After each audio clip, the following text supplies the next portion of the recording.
समर्थ कोकणी अर्जे या मराठी युट्यूब चॅनलवर आपलं सगळ्यांचं सहर्ष स्वागत करतो। बरेच दिवस आपण व्हिडिओ बनवलेला नाहीये। ह्या रिझल्टच्या निमित्ताने या जातीच्या दाखल्यासाठी आपण हा व्हिडिओ आज बनवतोय।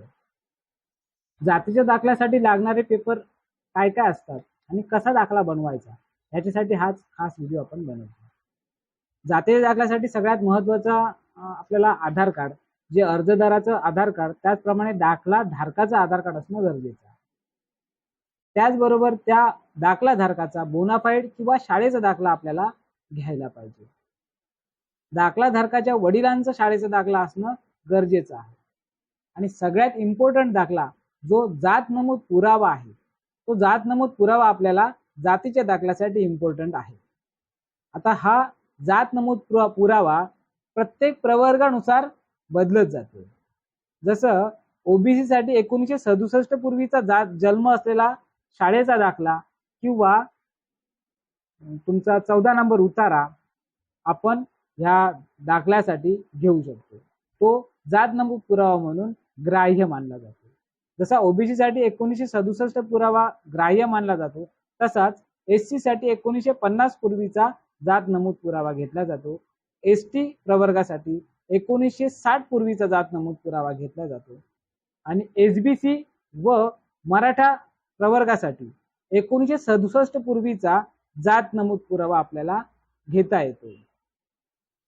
त्याचबरोबर घरपत्र उतारा आपल्याला घेणं गरजेचं आहे, जो घरपत्र उतारा ग्रामपंचायतीमध्ये आपल्याला मिळतो।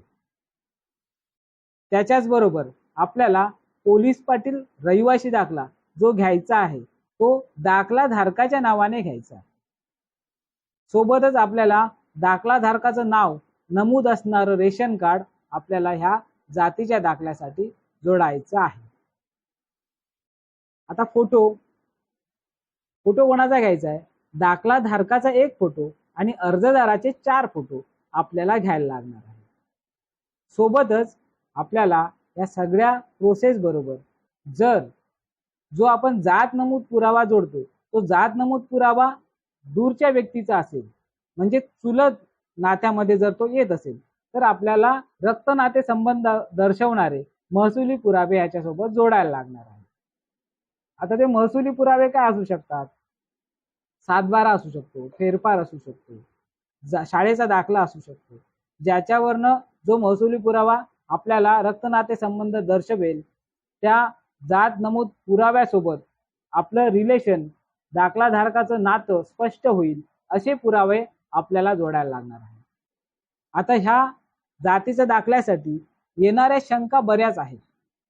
आता ह्या शंकांचं निरसन योग्य रीतीने करायचं असेल तर आपल्या जवळ असणाऱ्या माहिती सेवा केंद्रात जाऊन आपण आपल्या दाखल्या संदर्भात चौकशी करू शकतो आणि योग्य मार्गदर्शन प्राप्त करू शकतो।